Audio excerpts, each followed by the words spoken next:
ನೀನ್ ರೂಮಿಗೆ ಬಂದ್ಬಿಟ್ಟೆ ಅಷ್ಟೇ. ಇದು ಆರ್ತಿ ರೂಮೆ. ಆರ್ತಿ ರೂಮ್? ಆರ್ತಿ ಏನು ಹೋಗಿದ್ದಾರೆ? ನನ್ನ ರೂಮ್ ಹೋಗಿದ್ದಾರೆ. ಅವಳ ನಿನ್ ರೂಮ್ ಹೋಗಿದ್ದಾರೆ? ಅದು ಅಭಯ್ ಇದನ್ನಲ್ಲ ಅದಕ್ಕೆ. ಅಭಯ್ ನಿನ್ ರೂಮ್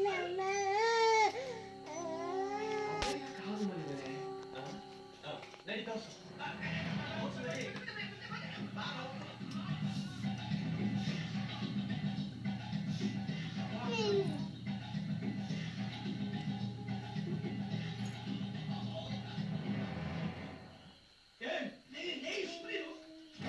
ಏನೋ ಶಾಸ್ತ್ರಿ ಇದು?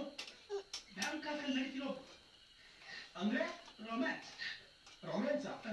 ನಾನ್ ಮಾಡ್ಬೇಕಾಗಿಲ್ಲ, ಅವ್ರು ಮಾಡ್ತಾ ಇದ್ದಾನೆ. ನಿನ್ನ ಬದಲು ಅವ್ನು ಮಾಡ್ತಾ ಇದ್ದಾನೆ.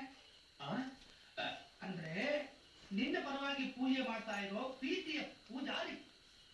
ಪೂಜಾ ಇಲ್ಲ, ಇದ್ಯಾವ ಸೀಮೆ ಪೂಜೆನಯ್ಯ? ಪ್ರಶಾಂತವಾಗುವುದು. ಆರ್ತಿನ ಅಭಯ್ ವಶೀಕರಣ ಮಾಡ್ಕೊತಾ ಇದ್ದಾನೆ. ವಶೀಕರಣ ಅಂದ್ರೆ ಕಣ್ಣಲ್ಲಿ ಕಣ್ಣಿಟ್ಟು ಒಬ್ಬರಿಗೊಬ್ರು ಕಣ್ಣಲ್ಲೇ ಕಳಿಸುವ ಸಿಗ್ನಲ್. ಅಂದ್ರೆ ಕನೆಕ್ಟ್ ಇಂಟು ಲವರ್ಸ್. ವಶೀಕರಣ ನೋಡು ಹೇಗೆ ಮಾಡ್ತಾ ಇದ್ದಾನೆ. ಕರೆಕ್ಟ್ ರಾಜ? ಶಾಸ್ತ್ರಿ ಏನ್ ಮಾಡ್ತಾ ಇದ್ದಾರೆ?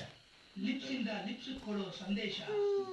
ಆರ್ತಿ ಮೇಲೆ ಕ್ಲಬ್ಬಲ್ಲಿ, ಪಬ್ಬಲ್ಲಿ, ಬೀಚಲ್ಲಿ, ಡಿಸ್ಕೋ ತೆಕ್ಕೆಯಲ್ಲಿ ನೀನು ಪಕ್ಕೆ ಹಿಡ್ಕೊಂಡು ಡುಯೆಟ್ ಆಡೋದಕ್ಕೆ ಪ್ರಿಪೇರ್ ಮಾಡ್ತಾ ಇರೋ ವಶೀಕರಣ ಮಂತ್ರ. ಸದ್ಯಕ್ಕೆ ಅವನ್ನ ಬಿಡಿ. ಈಗ ನೀನ್ ನಡಿ, ಇಬ್ರು ಬಿಟ್ಕೊಳ್ಳೋಣ. ಬಂದ್ ಮಾಡಲ್ಲ ವಿಡಿಯೋ ಸ್ಟಾಪ್ ಮಾಡಿ. ಇದಾಗ್ತದೆ.